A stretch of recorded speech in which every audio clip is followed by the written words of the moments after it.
Go, Bruce. All right, it is 7 o'clock. Now we will call this meeting to order. First item is the pledge. I pledge allegiance to the flag of the United States of America and to the republic for which it stands, one nation, under God, indivisible, with liberty and justice for all. Thank you, everyone. If the clerk could call the roll, please. Trustee Pappy, Here. trustee Hobbs, Here. trustee Beglin, Here. president Gerke, Present. trustee Dorwart, Here. trustee Bartz, trustee Meyer. Here. All right, having a quorum, we will proceed to public comments. Anybody here for anything that's not on the agenda? Seeing none, we'll move on to the consent agenda consisting of the minutes and approving general fund water and sewer invoices. No additional bills, I don't believe. Motion to approve consent agenda. Second. All right, I have a motion and a second. Are there any questions or comments? Going once, going twice. All those in favor? Aye. Opposed? Motion carries unanimously. Next, we'll move on to reports by committees. I'll start with the Planning Commission. We met with the Planning Commission on Monday to look over and have public hearings on 3 different zoning change requests. 2 of them were Hillcrest properties. And then the other one was a resident up on the north side of town. The 2 of them were, well, I should back up. The one was 8 lots that Hillcrest was rezoning from RS1 to RS2. These should have been zoned RS2 originally when they were platted, but they were not. It was a kind of a mistake as it was being done, so they're just trying to conform to the other lots that are on there. The second one that is very similar was by Cameron and Leah Bopp. They also have a lot that was part of that original plat that was zoned RS1 and should be RS2. So that as those two, we had public hearings. Like I said, we didn't have anybody comment on those. And then we had the third public hearing, which was for the rezoning request for the a lot that Hillcrest owns that is currently zoned as RS2 single family residential that they want to change to RC2, which is our 2-unit condominium residential district. We had one resident show up, talked a little bit about his concerns and asked that we consider to not move or rezone that parcel. We talked through a couple of the things, reasons back and forth. Ultimately, the Planning Commission decided to send all 3 of those rezoning requests to the village board for approval. Are they, I'm sorry, are they segregated as far as which ones? Or is that a group? One approval? One approval, there will be 3 approvals. Okay. Yep. Later on. So that was the Planning Commission. Any questions? If not, we'll move on to the Fredonia Government Center Commission. I guess I'll take that one too. We met as the Fredonia Government Center Commission to talk about a couple of things. One of them was to talk about the possible action on future FGC maintenance. We talked a little bit about what would happen, or I'm sorry, if there were any shared maintenance issues to discuss.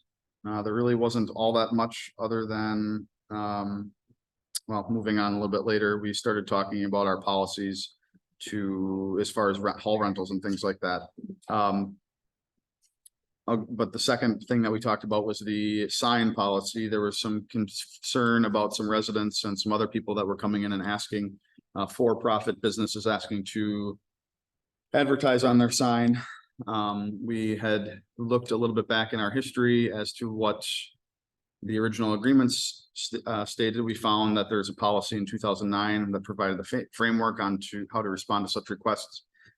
We decided that no other action would be needed based off of that agreement, which says that it's basically nonprofits, community events, things like that, and that there are no for-profit advertisements allowed. After that, we talked about the 2006 agreement. And the big thing about that is the FGC does not operate as that agreement set forth in 2006. We just, we don't have a secretary and all those things that is supposed to be, deciding what's going on within the FGC committee. So we decided that to move forward, we're going to review that document and kind of still handle the hall rentals how we're doing right now, as far as the clerk for the village handling those requests, how she has been. And then we're going to look as far as splits, how that should be handled, how the money should be taken care of when those rental applications come in and those rental checks come in. And I believe it was decided that we were going to look into having the town continue to account for those. If that's not a mistake. Yes, okay. The town's gonna continue to account for those, and then any maintenance that would be needed by the actual FGC would be covered under that, from that account. If I'm not misstating that. That was a really long explanation about what we talked about. If there are any questions, please ask, but it was kind of a pretty dry meeting. So any questions about that? When I read this, am I mistaken? Maybe that was another meeting, but I remember them disputing where the splash pad should be. Yeah, so that was They in thought it should be on this property instead of the park. no, when we The originally, reverse of that, yeah, when we Is that- originally, the reverse of that. Didn't want it I up- can't hear it. They didn't want it up here, they wanted it down there. Oh, Yeah. okay. we originally met to discuss this location, and they said no, because the FGC was meant for both municipalities and the space around it to be expanded as our need expands. Okay, So they want to make sure that that was still not happening. okay, You're correct. okay. Anything else on that? I've got about 50 pages of background information and minutes and stuff at home, dealing with the whole build up and approval of it. So I'll bring that, you can make to that too. Sounds good. I neglected the wait to around file that when I was done with it, ended up on the. No worries. All right, any other questions? If not, then we're gonna move on to action items. The first one we have is a motion to approve resolution 2023-0, which appoints election inspectors for 2024-2025. Okay, so that's from me. We're obligated every 2 years to appoint election inspectors. You guys know that I've been recruiting actively. The deadline for political parties to submit their lists to Dan and I was November 30th. We didn't hear anything. So the list that we have for you tonight are all unaffiliated election workers. It's going to be a busy year for us. It's a great team. We have 2 trainings planned for January and early February. Does anybody have any questions about it that I could answer? We're still looking for more, right? Or are we? Well, we will always be looking for more. Yes. We have 14, which is exactly enough to fill the election day if we do split shifts. So yes. Excellent. Any questions about that at all? They are all local and town residents, correct? So they are all county residents. Most of them are village residents. We have some county residents as well. Okay, so election inspectors can be county residents. Our chief inspectors have to reside in the village. And Pete and Jessica.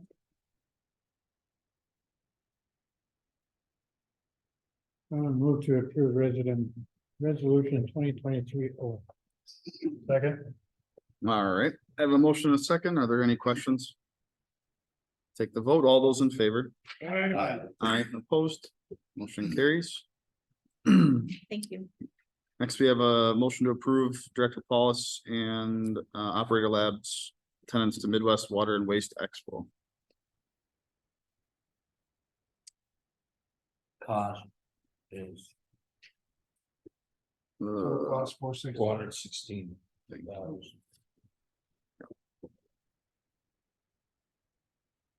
I would, make a motion to approve, operator bonds and attendance to Midwest Water and Waste Expo. Dr. Paulus as well. Yes, sorry. A second. All right, I have a motion and a second. Any questions, concerns? All those in favor? Aye, opposed, motion carries. All right, the next have to do with our debt that we are looking to take on in the next fiscal year. So we have a motion to approve Quarles and Brady's scope of engagement as bond counsel for debt issuance. Again, I don't know if anybody wants to take this, but it's just basically them being our counsel for going out for bonds. Any questions on that? Any questions? I'm not going to pull in Brady, but I can certainly answer any questions. No, it's just some bond counsel is required, and we're picking for the group. Which is the firm which has these. I'm totally unfamiliar with this type of thing, so can someone give me a brief overview? Please. Sure, so their scope of engagement covers two services that they will provide. The first is bond counsel. So in that role, what they are doing is providing a legal opinion that covers two things. One is it confirms that the bonds were validly issued. And then secondly, it expresses an opinion as to the tax characterization of bonds. In this case, we expect bonds to be issued on a tax exempt basis. So that legal opinion is necessary to effectively market the bonds because the potential investor wants to know that the bonds are valid. Number two, that in this case, they're able to deduct the tax, the interest that they put on that from their income taxes. The second part of their engagement is to serve the role of disclosure counsel. So as part of the transaction, we prepare what's called a preliminary mission statement, which is the document that goes off to the market. It's kind of like a prospectus for a mutual fund. If you're familiar with that type of a document, and their role as disclosure counsel, they are providing a different legal opinion that says to the best of their knowledge and their investigation that all of the information in that offering document is true and accurate, because that's important that when we go to the public market, that everything included in that offering document is true, accurate, and not complicated.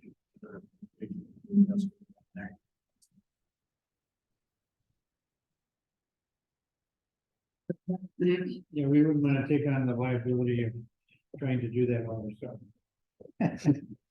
I certainly wouldn't want to. No, I'll make a motion to retain Quarles and Brady as bond counsel. Second. All right, I have a motion and a second. Are there any other questions amongst them for Todd at all? If not, I'll call the question. All those in favor? Aye. Aye. Opposed? Motion carries unanimously. All right, the next is a motion to approve initial resolution 2023 P authorizing $585,000 in general obligation bonds for street improvement projects. So it'd probably be advantageous for Todd, maybe just to summarize the next 1, 2, 3, 4, That's what I'm 5 thinking. items, and then we can go from there. And for those that don't know, my name is Todd Gates. I'm the financial advisor. So our role in the transaction is to represent the village's interest. We have a fiduciary duty to the village, so we exclusively look out for your interest. We're not involved in the purchase or the trading bonds. Strictly only with them in the market. We provided a pre-sale report and this block briefly on a few of the exhibits. So there's some narrative at the front of it. I'm going to skip past that and I'm going to start with a sheet that says 2024 acquisition summary. So what we've done is we've taken the list that staff have provided in terms of the capital needs that the village has for the next several years. And what we've determined is that it would be most advantageous for the village to look at borrowing, not only for the projects you're planning 24, but 25 as well. When we have a larger bond issue, it's not my opinion, cost of issuance. So on the left-hand side, you see the specific projects that we are financing, the dollar amounts and the years that we expect them to be completed. This is broken on this exhibit in 4 columns, and those 4 columns represent the repayment source. So the levy will go on the tax levy, the water and the sewer will be paid for by revenues from the respective utilities, and then the industrial, which is the largest part of the borrowing, would be expected to be paid from tax improvements from TID degrees. So we take those amounts, we add in cost of issuance, we add in what is called the underwriter's discount, which is a bid item. So we will see competitive bids, and bidders are bidding on 2 things. One is to provide the lowest interest rate, and the other is the compensation that they take. So that underwriting discounts the maximum amount. But if you had 2 bidders that both propose the same interest rate, and one was proposing to take a lower discount, that would be the winning bid. So the very bottom of the percentages, that is the par amount, and those are always done in if it goes to 5,000, it's all bottom of the rate. And the numbers on first column don't exactly match the resolutions, because again, we're doing this by paying purpose, and on the agenda thereby the statutory requirements. So that first column levy is your items D, G, and H. Some of those 3 resolution aggregates to 790, and then the other 3 line up with items F, E, and I. We have all these resolutions because again, statute requires you to adopt an official resolution for each statutory purpose, but we're only going to issue 1 bond in the amount of $5,210,000, and that's why we have one that wraps small up, and so we're going to sell it as a package. You'll note that over on the far right, we have a piece that's identified as a state trust fund loan for $105,000, and the reason is because these are bonds. And when we say bonds, we can go all more than 10 years, so this is going to be a 20-year term. We cannot include equipment in bonds. It's just not one of the purposes for which we bond for. So we're pulling that piece out and recommending that you do that as a state trust fund loan. The staff has made application, meaning we sent them the 1-page form asking for a formal loan packet. And we would expect that concurrent with the award of the bond sale, where you would also then ask you to adopt the resolution including that state trust fund balance the funding for the 2 years worth of projects. The next sheet, might print it out on a FY11, so that's the perfect scale, so it's a little hard to read. But what we're showing here on the far left is that that's the statement of debt of the village, so what you have on the books already. Those red negative numbers are monies you're using from TID, sewer and water, and then that net debt service levy is basically what you're putting on a levy. The blue area is the estimated debt service on the bonds. The green is the estimated debt service on that small state trust fund loan. And then again, we net out the portions that are expected to be paid with water, sewer, and TID, and we come up with a new net levy amount. So on a going forward basis, and again, these are estimates still, like they change slightly depending on final interest rates. That's what you'll need to put on the levy going forward. So 24 is already set. What this indicates is that we will go from like 255.6 up to 295 next year for that debt levy. And then we also express that as a percentage of the general operating level. Right. The next page is just the detail of those paying purposes. So again, we show the detailed structure of principal and interest due annually on that levy portion of the water, the sewer, and then the TID portion. Again, these are estimated interest rates at this point. The actual rates will be determined by competitive bid. On the next page, we're going to project that limit calculation. So there's a constitutional limit that allows the municipality to have no more debt, a general obligation debt principal outstanding that is equal to 5% of your total equalized value. So what we identify here is again that existing debt at the end of this year. With just that existing debt, you're at around 42% of your limit. But when we add on this bond issue and that trust fund loan, we're projecting at the end of next year, you'll have some of that falling off. You're going to be at about 72%. Your residual capacity will be about 4.2 million. We have a projected increase in value over time.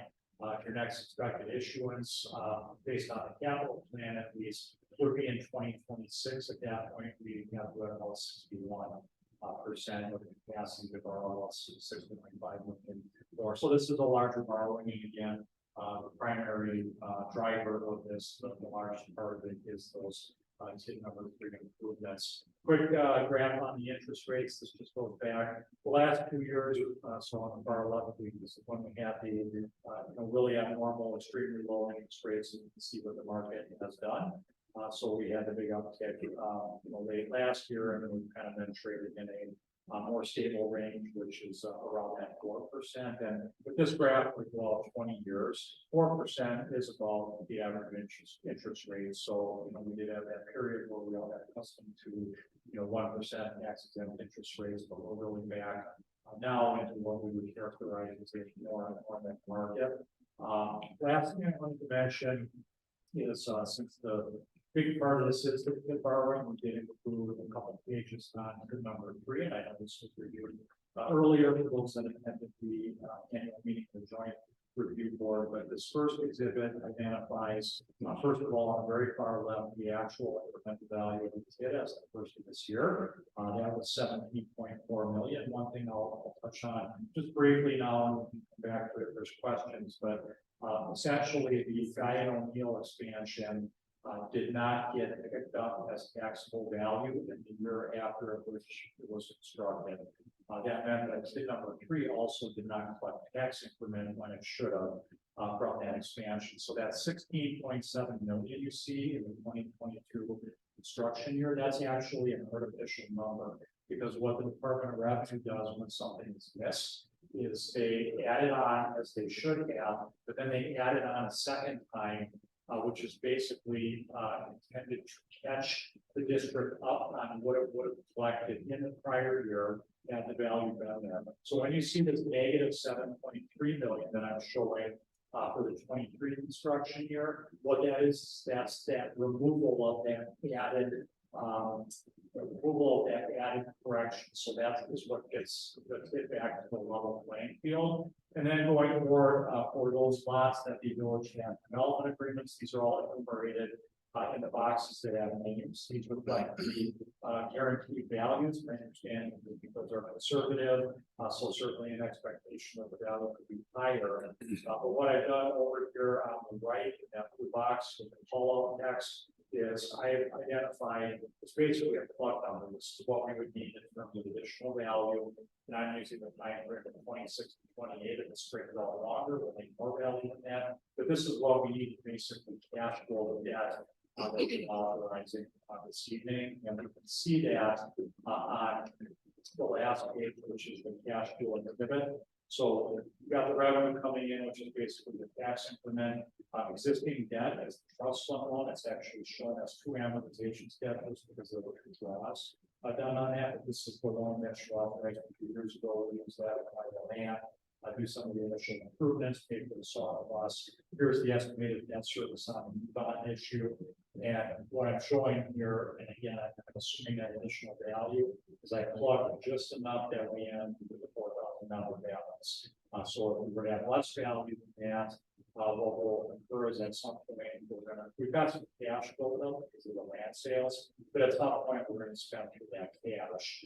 And if we don't, in fact, see that additional value, there's the potential that ultimately could have to be picked up by the tax levy. So again, just want to make the point that we've got commitments on a number of the lots, but we are going to need more, or the existing commitments are going to need to be on the higher ultimately for the district. We those project costs, but again, the good news is there's time for that to happen because again, we do have cash in the bank to cover the debt and the return. So I'll stop there and happy to answer any questions you might have about the board process. What is the village current bond rating? So the village, when you did your last market issue, which was 2017, you were rated AA- by Standard & Poor's. About a year ago, that was a late payment made, and a review by Standard and Poor's, which I also noted that the village had been spending now on fund balance, and talking to Chris, my understanding that's kind of stopped now, and in the, likely adding to fund balance this year is good, but as a result of that, in particular, the late payment, the village was downgraded one notch for the A+ rating, and assigned a negative outlook. One of the things that we had talked about is, well, should we get a rating? The issue is that we're recommending you, and the reason is, even though you've got a downgrade, and that looks unfavorable, if we don't get a rating, the market is going to say, well, what are they trying to hide, and why are we not getting a rating? So we simply have to go in, go through that process. I'm hopeful that if the fund balance position has, stopped eroding and is going perhaps in a positive direction, that may allow them to meet that double A plus. But that is a great question, because anytime you go to the market and go through that rating process, there is always the potential for a rating change. My point of view is it would not be likely to get an upgrade. I think, a good outcome would be maintenance to that A plus rating. So by that happening, how much did that cost us extra, roughly, in your opinion? It varies from time to time, but I'm gonna say somewhere in the range of 10 to 15/100% so 10 to 15 basis points. So substantially over a 20-year period. Yeah, that's up, especially over longer term like that, so.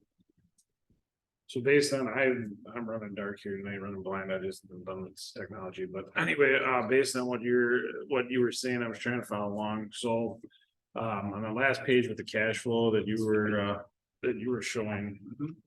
It sounds like you have some concerns about either value or that this is gonna have to be thrown back to the taxpayers am I missing something there or? So the point I wanted to make, it's not necessarily a concern, it's just something I want to make sure that everyone understands, is that if the lots that you have under agreement develop and the values are the minimum amounts, there will not be enough tax increment coming in to pay all of the additional debt service on this debt that you're being asked to authorize. So the implication or the takeaway is that there's going to have to be more development in order for that debt to be fully paid, but also noting that we do have cash. So it's not as if, you'd be exposed to potential levy on debt 2 or 3 years from now. We're looking at actually brought that.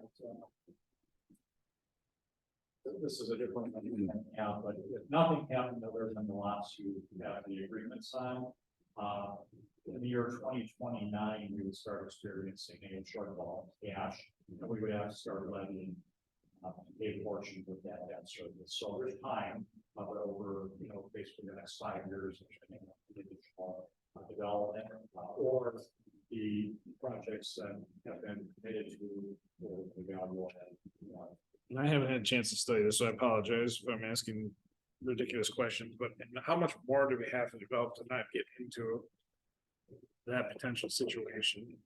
So if it were to occur over the time frame of 26, 27, and 28, it's about 8.7 million in additional incremental value. If it takes longer, the number goes up just because something happening sooner is better than something happening later, because something sooner generates more years of tax. So That would have to happen by 2029, so. Before this. by the end of the 28 construction season, and I'm assuming basically 3 years of not quite 3 million a year in a row. So again, if it all happened, if you had one large user and they came in and it all happened in 25, for example, we might only need 6.5 million. And we do update this model and can continue to update that with new information. So it's something that just it's something that we would know well in advance. So the other thing is, down the road, interest rates are favorable. There's also an opportunity to refinance debt and insurance. Two questions off of that, then, so does this include this road project we're talking about, building through there, Innovation Drive? My understanding is it's completely. Yeah, this would complete the public infrastructure. All land development. Okay. And then hypothetically, let's say we get to close to 2029 and we're not there, is there anything that we could do to possibly look at extending this before we'd have to levy taxes, or is it, you kind of have a deadline, and if we don't get to a certain this amount that you're talking about, this 8.7 million in assessed value, then you're then you have to do it no matter what, or yeah, I mean, it's like, Well, the TID is eligible for a maximum 3-year extension. That would give you 3 years on the back end, but the issue would be a mismatch of cash flows. So that's where, again, potentially refinance and structure the debt. gotcha. Would come into play, but again, I think plan A is to continue to market the land and find users, because that will address. Okay, thank you. Do your numbers include the property that we just closed on last week? Yes, Paulson, yeah. So then everything that is in the basket. That's correct. It's reflected here. Okay. So in other words, we have 5 years, actually probably 4 years, to come up with more increment to defray the push away that levy is. Sooner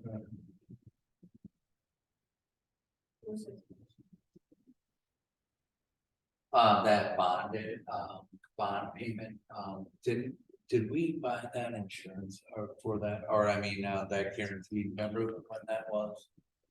Like a year ago or whatever, when that was missed, it was like a $475. We did hire a company to insure. Guarantee. Yeah, okay. Everything still is.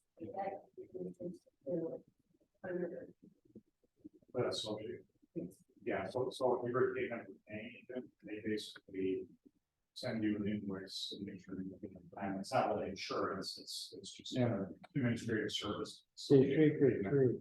So it's not forgot. Yeah, just all bond payments go to installment rate plus corporation, which is notoriously difficult to work with and fails often to send the payment information, but you're still obligated to make sure it's paid timely. So associated is paying agents simply your reminder service, while you punch it down and make sure that you pay timely. So our having retained that will help in our bond rating study. It's a positive thing. It's a positive. Yeah, and we're planning on having associated as.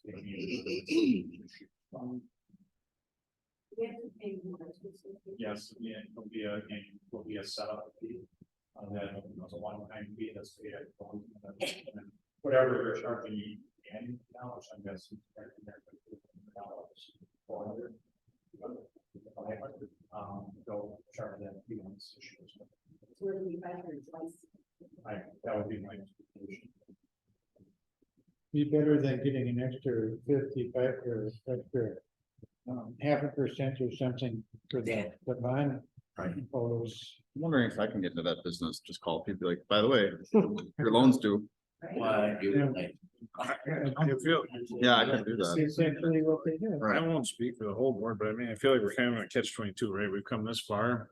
If we don't build a road, if we don't have infrastructure going into it, we can't expand. So as scary as it is to hear, I mean, we all talk like, oh yeah, we got 5 years. That sneaks up pretty gosh darn quick.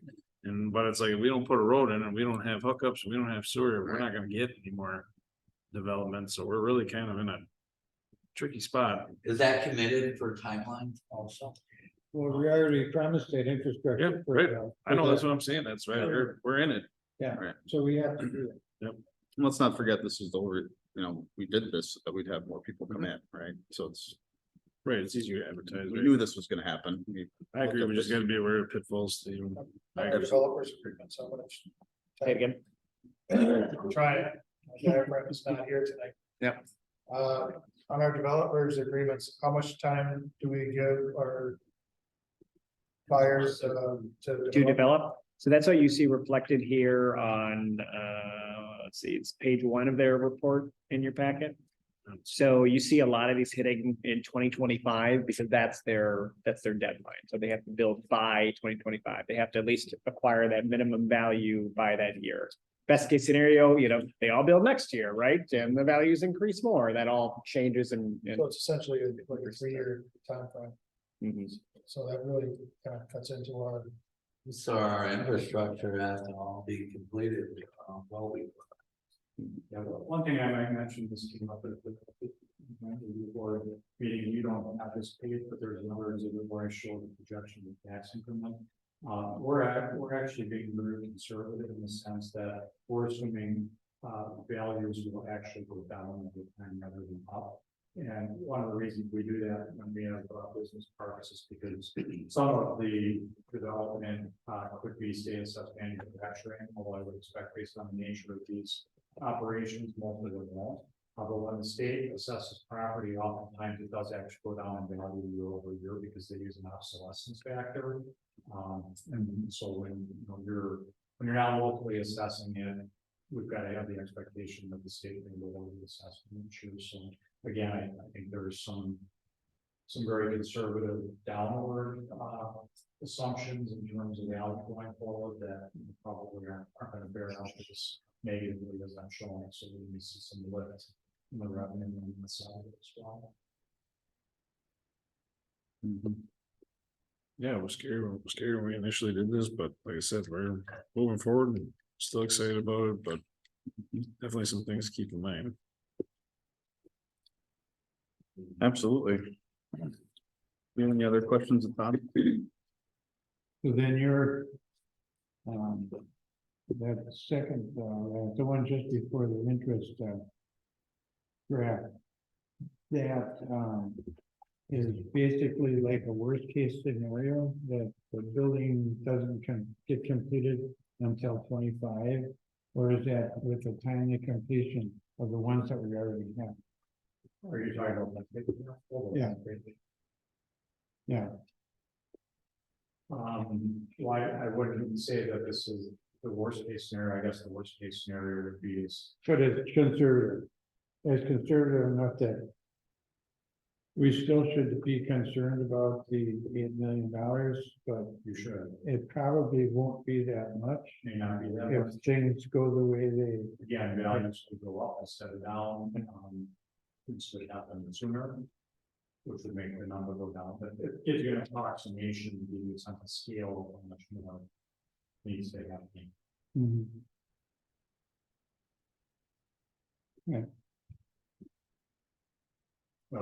For example, another Badger paper board, something of that size would take care of it. Yeah, well, Diane O'Neill has, gave us the, inkling that they would like to put up a sizable warehouse and distribution center. You're aware of that. You know, originally- If that would go in, that would pretty much wipe out all the red in this thing.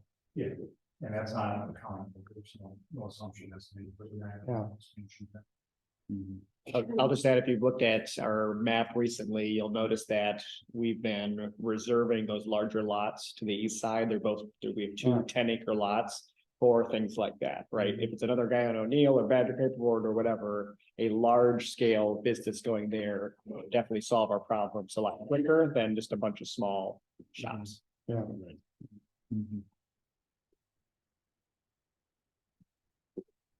Well, I've seen enough to be optimistic. Good. Me too. So where we are is we have to approve, all these different bonds or these resolutions, to the different areas. Obviously, we have the general obligation, we have the sewage projects, water projects. So we have all these that are kind of bam, bam, bam in a row that all have to do with the same thing, just where these are allocated from or to. Well, I have a question. Do these, do these resolutions have to be approved with roll call votes? I mean, there are some things in bonding where they want a roll call vote for you to Typically, when I'm seeing building bodies adopting parking, I will call that someone certain. Yeah. Say, we're learning for the certain customer. I'd rather do that without needing it than need it and not have it done. I would- That's the safer. I would agree with that, yeah. Yeah. And then we're looking to start this spring, if this passes, if these all pass. Yeah. All right, I'll make a motion to approve resolution 23-P. One second. All right, we have a motion in a second. Any other questions on that one? Is that P? P, yep. Okay. If not, I will call the vote. Where should we start? Wherever. Thanks, Josh. Let's start. Yeah. Aye. Aye. Aye. I, Aye. Aye. All right. Carries unanimous, so there. and that's when you start with. Josh. and go from there. I could do that. Good. Cycle it. That's Let's how- wait. You want to do, That's how Julie did it on. do you want to do it? I'm just That's wondering. true, that's how they do it. All right, so next we do a motion for initial resolution 2023 Q. All approve resolution 23 Q. Second. right, I have a motion, a second. Any questions? If not, we'll start with Josh. Aye. Aye, I, Aye. Aye. Aye. motion carries unanimously. Next, we have resolution 2023 R to the water systems projects. Make a motion to approve resolution 23R. second, All right, we have a motion in a second. We'll start with Rick. I, Aye. I, Aye. Aye.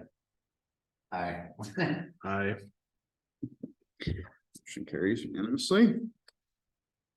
And then we have 2023 S for the parks and public grounds projects. I make a motion to approve 2022, yes. Second. All right, I have a question. I do too. Oh, you go. You go first, Tom. Don't go ahead. What is this for specifically? I'm looking. That was my question. Yeah. So, We're not replacing the ARPA funds, are we?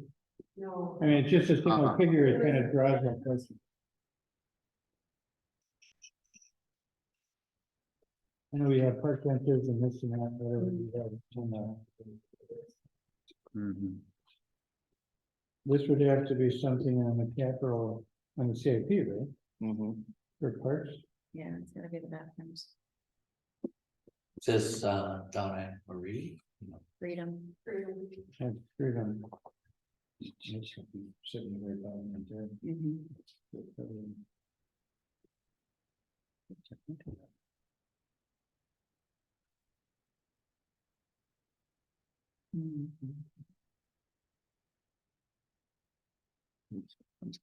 Big CIP list here. It just looked like a suspicious number.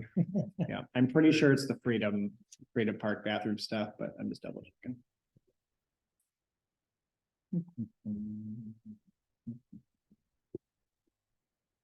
I'm trying to picture that. Okay, yeah, Yeah, it's you're looking at- Freedom Park. Yep.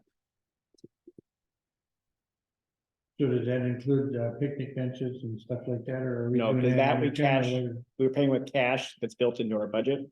Ah, okay, The bathroom though is a CIP borrowing. right. All right, so everybody, $100,000 for bathroom? What do we pay for Marie And we're gonna Krause? have storage there too, I think. Yeah, but what do we do? What would it cost in Marie Krause? That Yeah, bathroom. one to SPAC either though. I'll add that this is a 2025 CIP project, so there'll be time to, debate that a little bit more and, just get a more conservative number. Weren't we going to add storage to that building or something? possibly, but I feel like. We can hash that out as Chris said it when we get there on that. Hopefully what we're gonna do is something that's not gonna cost $100,000. Well, it's definitely not for the splash pad, so are we good to Call the question. keep going here? I think I already did. Let's call the question and we'll start with Don. Except with you. Or can't you? I can start with whoever I want, can't I? Okay, That's right. Aye. Aye. Aye. Aye. Motion carries unanimously. That's what I've been told. I didn't mean to tell you, I just am saying, I'm just gonna start with whoever I want. All right, then we have 2023 T, and that's for the fire station projects. Make a motion to approve. Resolution 23. I would second that.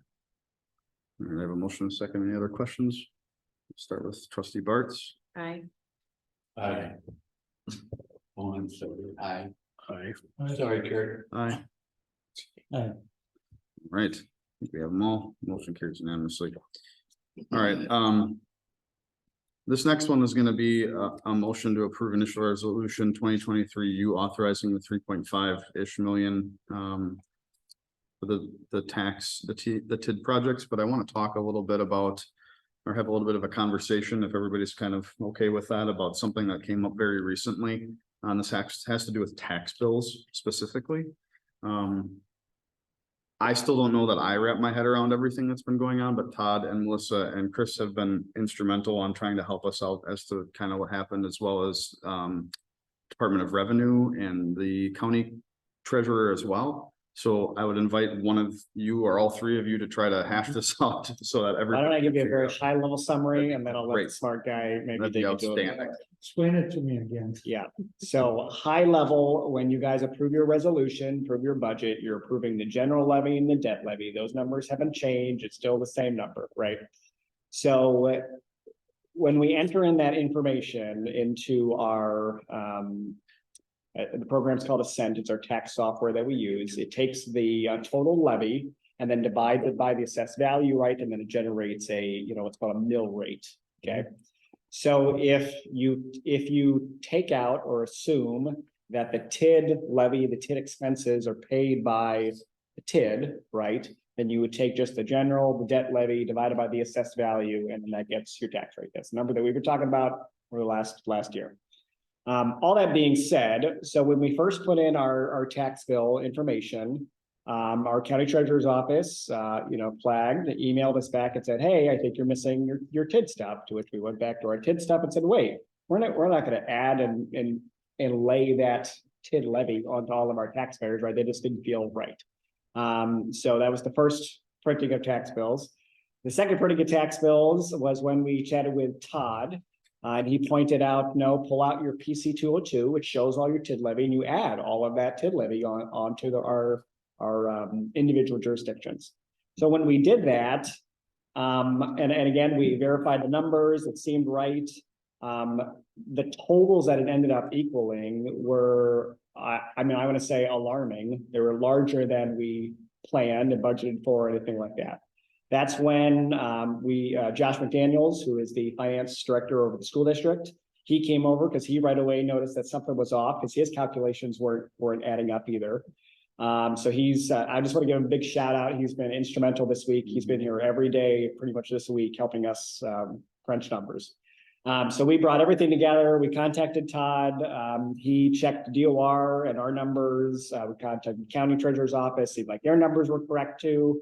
And so by all accounts, it looked like we were inputting the right numbers, but it was still generating an output, a higher levy, thus a higher tax rate that we're charging under our taxpayers than we believed was accurate. So that's when we caught on to the Guy and O'Neill piece that Todd had mentioned earlier, where their value wasn't captured in the year that it should have. So in a sense that if it was captured prior year, your taxes probably would have been a little bit higher last year, but thus we would have levied the appropriate amount this year. So it probably would have been about equal. I think Todd has that information. But that being said, because we didn't capture that value the prior year, now it seems like 2 years worth of TID levy has to get collected this year in a sense for us to catch up. Where it doesn't jive in at least our heads, and I think there's a couple questions here, is one, if we do that and you look at the tax bill for Guy and O'Neill, they're only paying in a sense for this year's amount, and the rest of that levy is put onto our taxpayers, which isn't terrific. We do have an omitted tax roll that we can issue them for that tax bill, but that doesn't mitigate or cover the fact that we're already again levying that amount amongst everybody. And add on to this, I'll add on top of all of this, when Josh looked at the numbers. And confirmed with the DOR, it seemed like it's the aggregate values, the assessment ratio seemed to be off as well, like that number wasn't jiving. So- 7.3 million. So all that being said, we made a lot of phone calls this week. When I send out my weekly update, you guys are gonna laugh because I feel like we've done nothing but this week. But anyway, we contacted the DOR today, spoke to 3 different levels of people there. It sounds like there is some level of mistake at the DOR. We don't know what that is yet. They're still gonna be contacting us. But the downside is that we've issued tax bills. I mean, those numbers are in, those are our numbers. And I'm not sure how we move forward. And so I guess that's where I'll now pass on to Todd to lighten us any more. Yeah, I mean, I guess I would say a few things. I mean, first of all the inputs, Chris mentioned the name of this is the sentence. Yeah. The system, so all the numbers that go into the tax system they're the certified levies, they're the assessed value that the assessor certifies. So they're not numbers you can manipulate, so you gotta use the numbers as they are. The one that's maybe easy to address is this aggregate assessment ratio, and that's where the school, what they were doing is on your tax bill, if they do your assessed value and then your estimated fair market value. He was taking that estimated fair market value and applying the equalized tax rate, which is how the school district sets their levy, and it wasn't coming up to the right amount. And then late last night, I figured out that was the problem. That from my perspective isn't an issue unless you try to do that math. It's not screwing up tax bills. What's impacting the tax bills ultimately is this correction. Did you get a chance to look at that, Chris? I did, yeah. Because you think that's helpful. Can just look at it because I don't remember if that is all the rates. There's a lot on here we don't need to talk about, but it's really those yellow highlighted. So this all started with the state screwing up and not. We don't know yet. But essentially what happened is Skyline Middle was part of their expansion in 2021. Yeah. And everything's Should have been on the first year, that value did not get picked up. So in essence, it wasn't part of your assessed value, and it didn't pay taxes. So as a result, and then what should have happened is it should have been reported, and then it should have generated tax increment for kid number 3. So don't worry about this. These are some side calculations I had to do to get to the top numbers, but this first set is I guess we'll say reality. So Chris mentioned you've got the general levy, the debt levy, and the TID levy to come up with the total amount. So those the 2022 and the 2023 numbers are the actuals. And then over to the right, we have the assessed value. Chris asked me to add 24, but because you're going through a reval, that big we talked about that. Different anyway. Yeah, I mean, the rate going down is necessarily, all our things being equal after reval. Most people's tax bills will be roughly the same, probably will be increases in levies. But you had a rate of 620 assessed last year, and this year it's going to be 652. And again, what's driving that is that you are in essence collecting not only the incremental levy for kid 3 that is payable from this year, but you're collecting it what should have been paid last year. And the way the tax system works is it's not literally that the properties in the TID are paying the TID levy. It all gets aggregated and then gets rolled up into that mill rate. So you're not literally intercepting meals, for example, as taxes and putting them in the TID fund. It's all done at the aggregate level through the tax settlement. So what I did down here is I tried to reconstruct what would have happened had the error not occurred. So the first thing that would have happened is, you raised your levy, general levy from 854 to 892, from 22 to 23. And the reason is again, you get net new construction, but you ended up getting the credit for that guy in expansion 1 year after it really happened. So I made the assumption that you would have really increased your levy 2 years ago. So I took you up to the 892 in 2022, and then I leave it the same. What would have also happened then is instead of TID levy being 3671, it would have been 37,871 last year, and it would have been 43,934 this year. So if you look at what really happened, that 76.9 and the 3671, that's roughly the same as the 37 and 43. But now, you're collecting it almost all of it in the current levy year versus all of that 2 years. The other thing that would have happened is the assessed value as of 1/1/22 would have picked up that value. So that tax rate would have been higher last year, would have been lower this year, but it would have been all the same over the course of 2 years. So what this is really reflecting is collecting that missed taxes, which were really incremental taxes for TID 3, collecting 2 years in one valuation. So if I understand it correctly, in 22, the residential actually paid 620 as a mill rate when they should have paid 635. And if we do it, Everybody.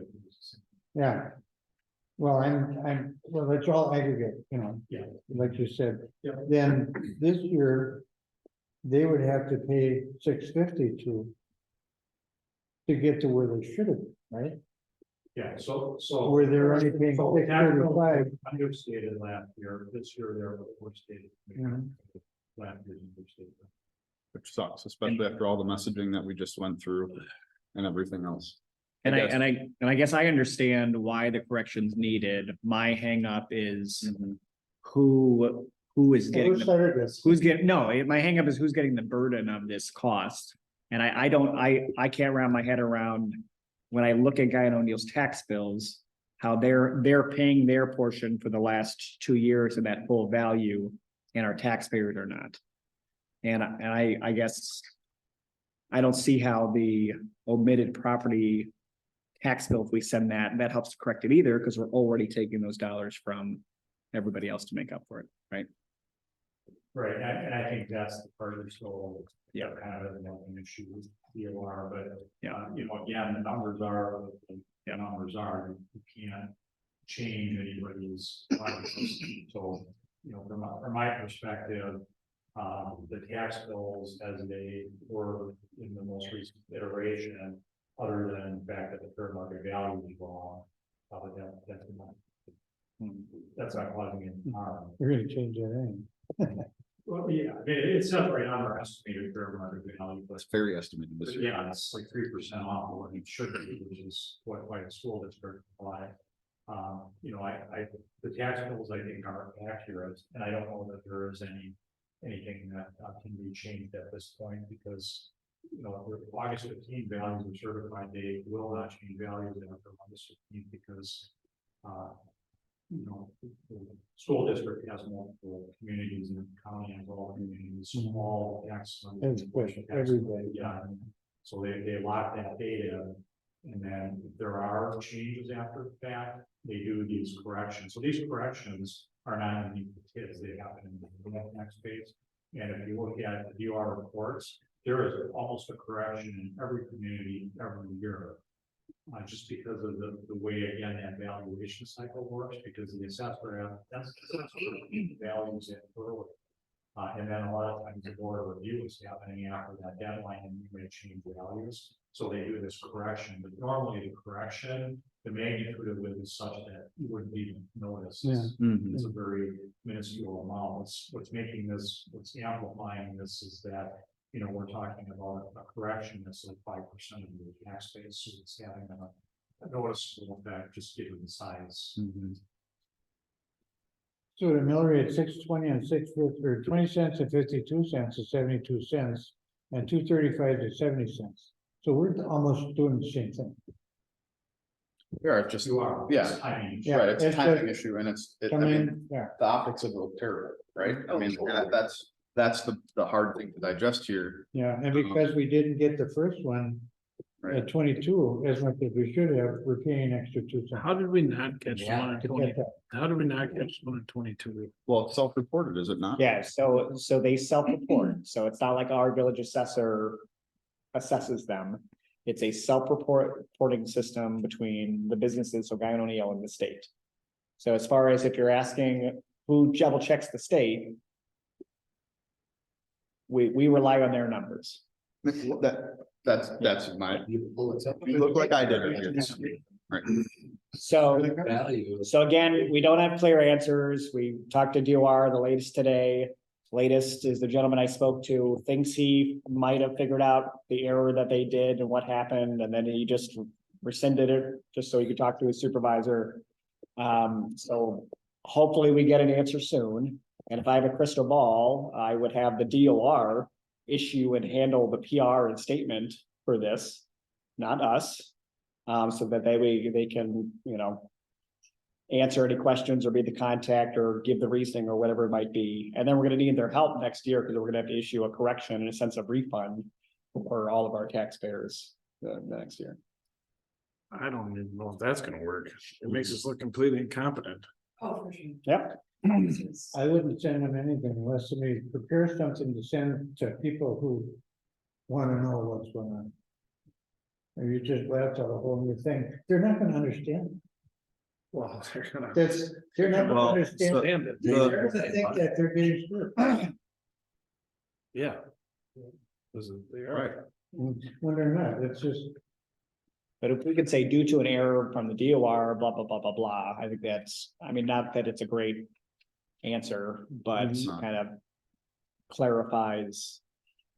Is What it, happened? is it still true that the overall, if you look at all the jurisdictions, the overall tax is going?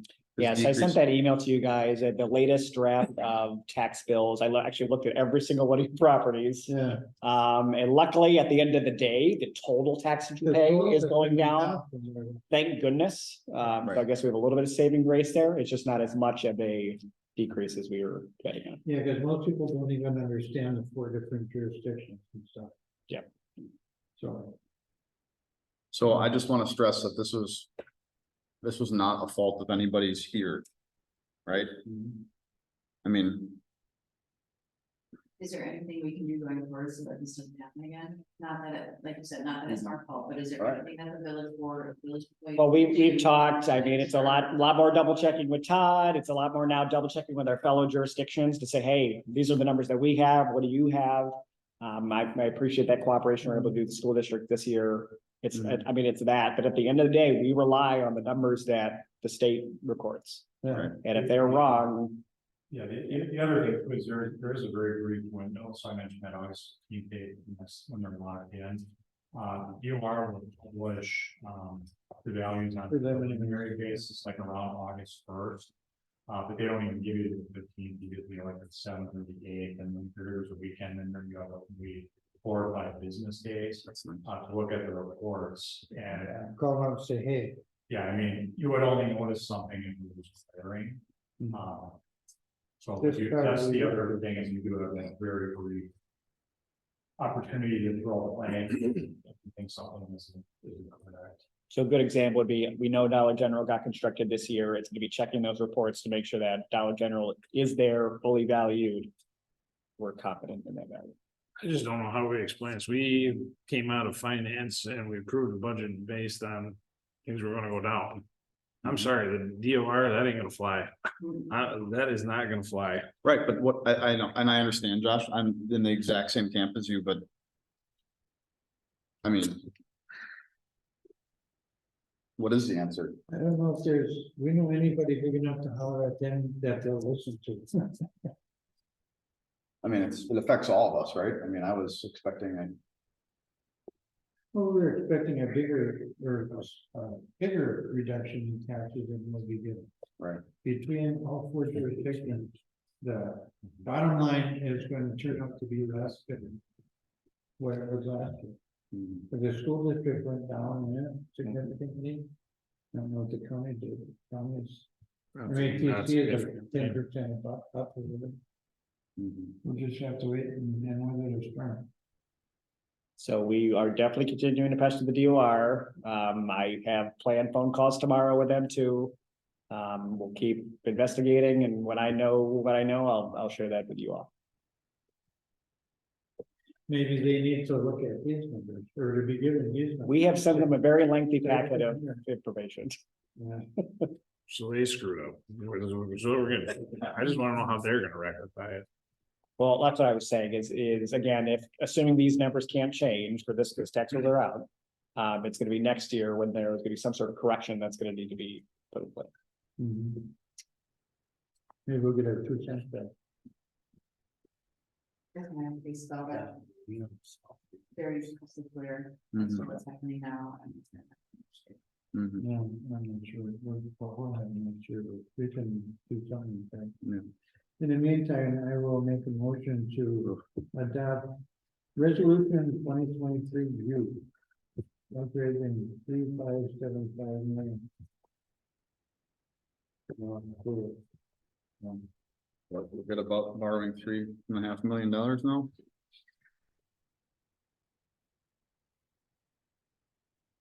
Maybe just to jump off the president's comments, I'll just add that even despite that whole conversation, our frustration. 3.5 million is still warranted. We still want to build a road and utilities and everything for our.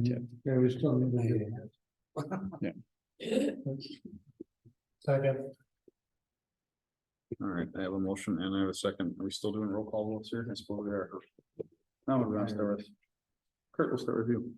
I, I, I abstain. Right, Aye. aye. All right, so we have what, 6 and 1 abstain? You understand? can't change it. All right. And then finally, we have a motion to approve resolution 2023 V, the sale not to exceed 5210000, general obligation corporate purpose bonds. So it's for the entire thing. What's that? Oh, I will make that motion.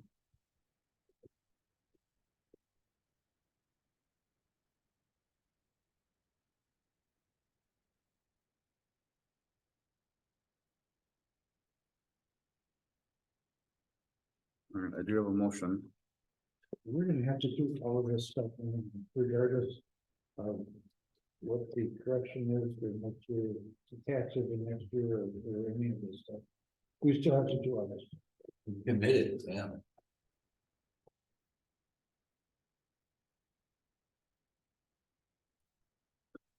That actually has little to do with what we're doing. So.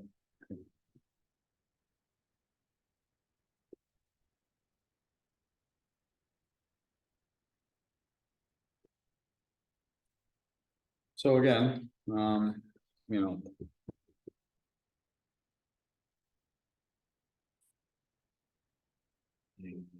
I know it doesn't feel great, you know, right? But I mean, it is what we still have a budget that we passed that we need to fund and. Projects in the, you know, in the village that need to move forward,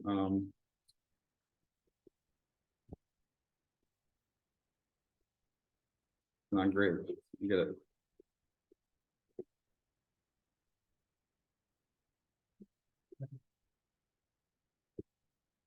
Right. So I have a motion and I do have a second. Anybody else want to make any final comments? Call the question then, and Bruce, I'm starting with you again. I, Abstain. Right. Aye. I, All right, motion passes 6, 1 abstain. All right. Todd, thank you. Thank you very much. Appreciate it. thank you. I think we actually understand it. I'm glad you do. yeah. I'm so years. Thank you. Mark. Okay. If you need something, do you need any paperwork before we leave? Todd? Are you leaving with stuff tonight? Yeah, that actually all goes back to Paul's and Brady. Thank you. Next, we have the rezoning requests. Again, these are the ones that came from Planning Commission. First one is the 8 lots on the northwest side. These are all the ones going from RS1 to RS2, with the exception of the lot that Cameron may have owned. Which is one that had the. That's the condo one, it's the last one. Yeah, this is the one that's at the post.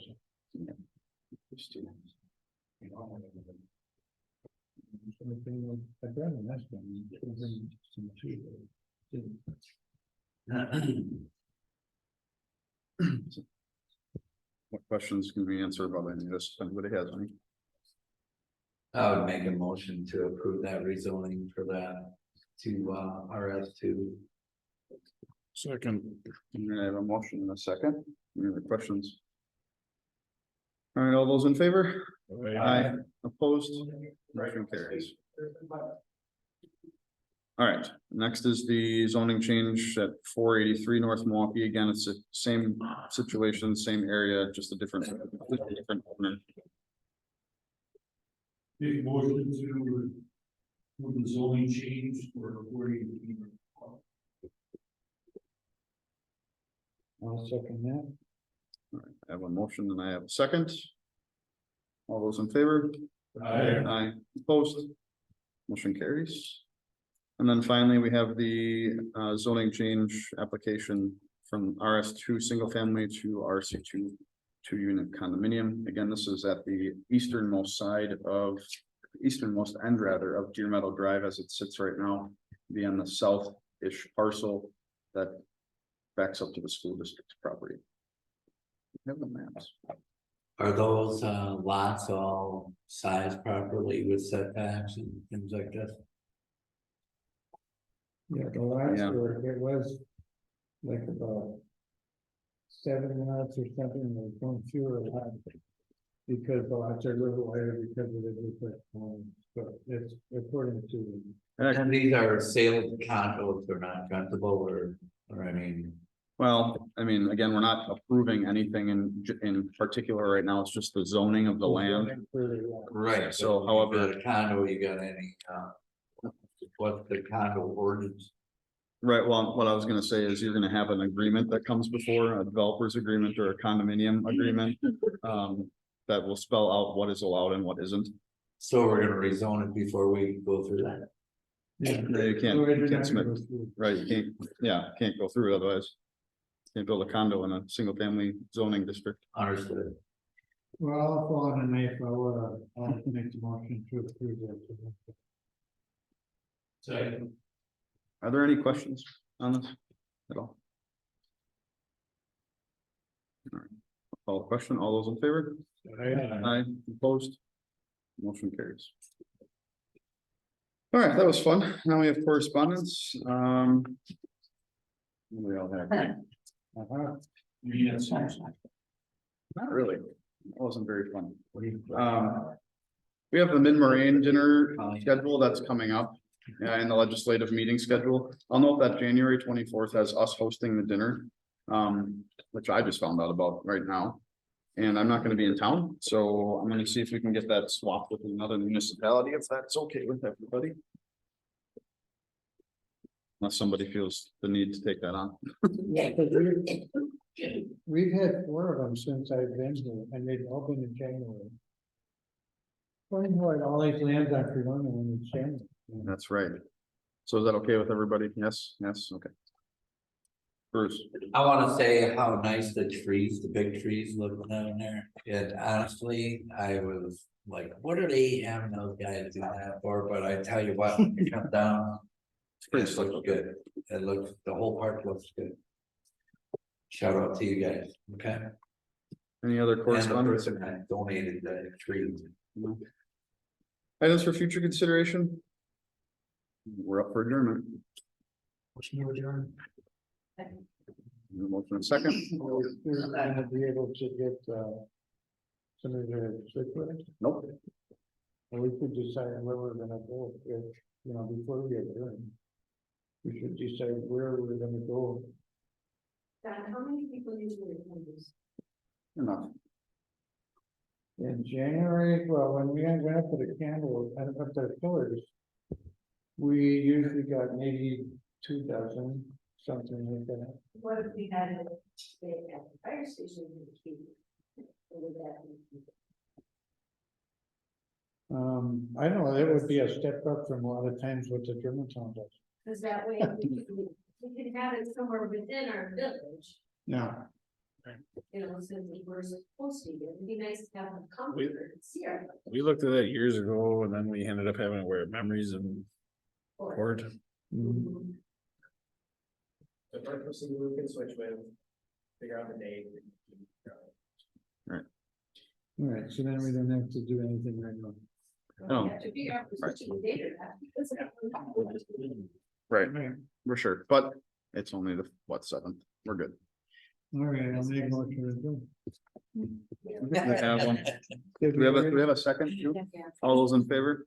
Aye. I don't know that we actually called it, so I don't know. Here, Chris, you can keep this thing.